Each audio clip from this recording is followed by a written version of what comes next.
Hey everyone, this is the GTraderPro Weekly Futures Breakdown. I'm Gil, and I'm here closing out the week with a clear look at what played out, what happened, and what it means moving forward. So we'll get ready here to wrap up the week, and then we'll take a look at the preview as well for the upcoming week.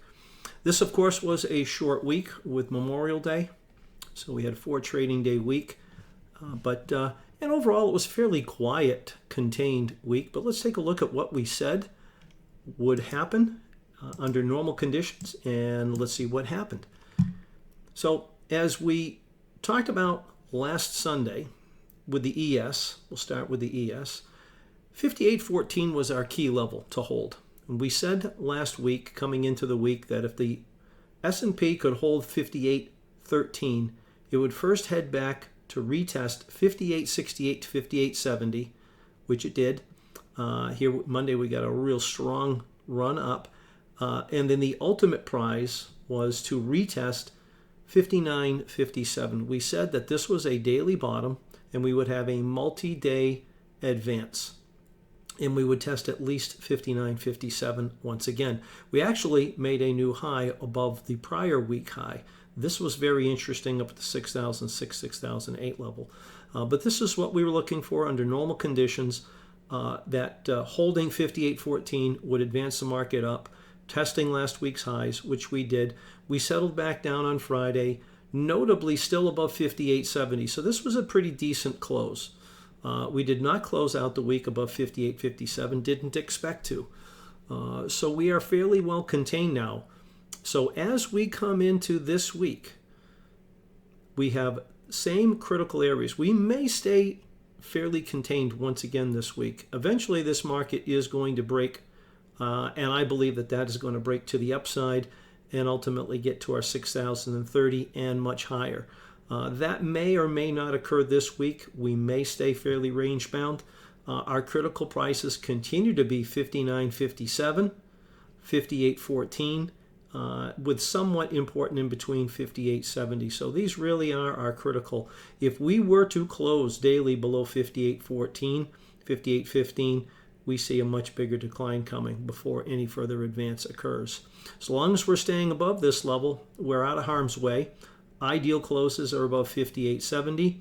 A really strong close occurs on a daily basis above 59.57.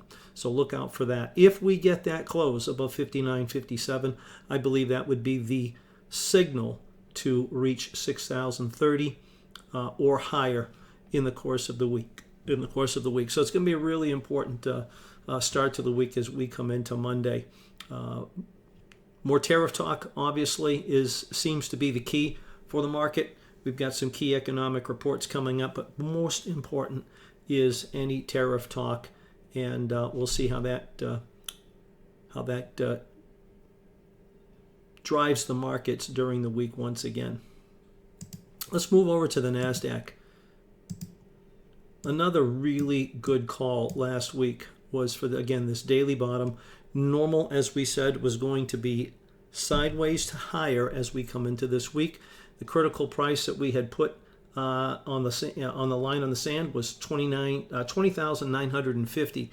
As I said last week, as long as we're holding 20,950, we're out of harm's way on the downside. Above 20,950, we should see advancement, and we did. And one of the prices we talked about was finally getting up to 21,650.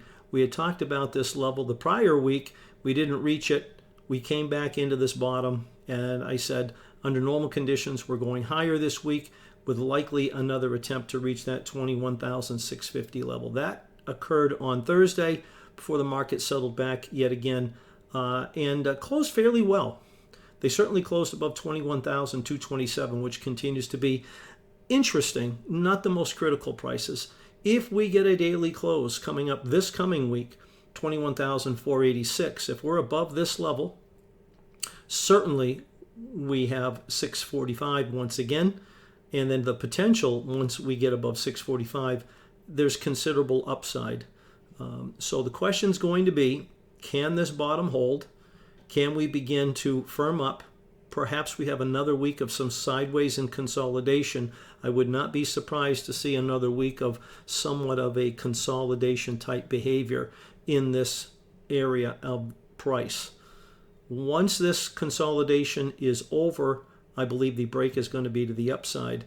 Whether that happens this week or not, a little bit of a question. But again, a poor close. We're in trouble below 20,950. We're very strong above 21,650.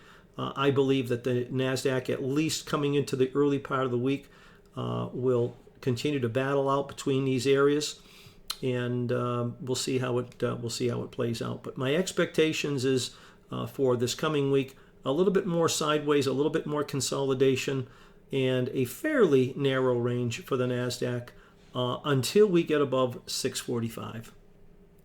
Let's go to the Russell. Another good call this week. Last weekend, when I posted last week's video, we talked about the critical importance of 1986 for the Russell. That held on Friday. Again, we opened up really nicely on Monday and advanced. We said this was the critical price, and as long as that held, like the other markets, we expected a multi-day rally. That was normal. And in the process, we would test 2112 once again. We got up there on Thursday and reached the 21,012 level. Once again, you'll notice that we have not had any daily close above this price. So you want to put this on your chart, because a daily close above 2112 is bullish, would be very bullish. You can see the market knows about that number. It's been unable to close above there. And we settled back down here on Friday with the low right there at 20,054, just above a number you may recall, 2036.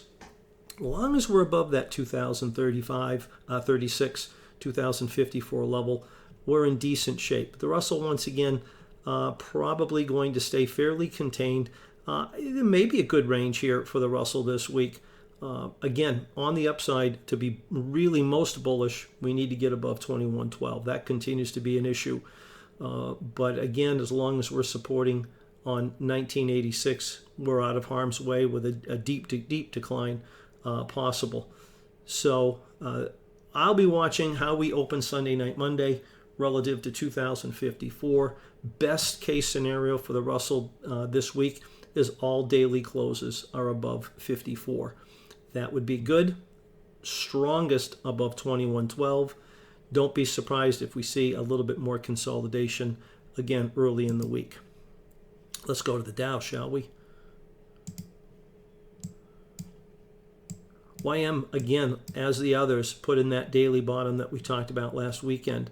And we spoke about 41,340 holding that level. We opened up, like the others, in really good position on Monday. One of the upside targets was 42,700. We hit that. We exceeded it slightly up at basically 750. So they hit the target. The target I laid out last weekend was for 700, as long as the market held this 41,003 change type number. So we got a really nice advance there. Again, not a huge range. A nice advance, as we called, not a huge range. And we settled back again on Friday and closed above basically 42,000. As long as we continue to close above 42,000, we avoid another sell-off. So I'll be watching this level as we open up on Sunday night. Monday, watch 42,000, slightly below. See if we're maintaining this level on a daily closing basis. But again, contained right here, 42,007 and basically 42,009. To get much more bullish in the YM going forward, we would need daily closes above both of these levels.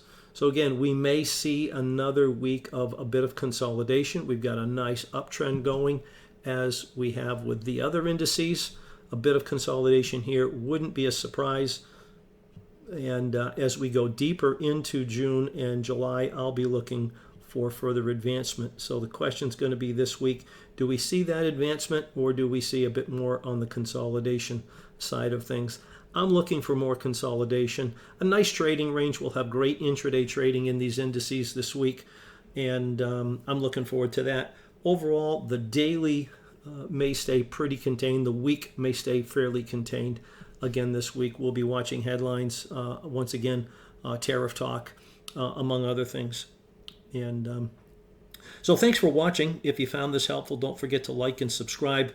Hit the bell so you never miss an update.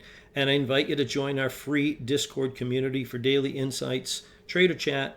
Link is in the description. And love to have you join that community where we update our subscribers on a daily basis. We had some great trading opportunities this week for subscribers to the Discord channel. Again, it's free. There's no cost to be part of that community. And be sure to visit GTraderPro.com for one-to-one training, tools, resources, and please follow us on social media to stay connected with the GTraderPro ecosystems. And I'll see you in the next video.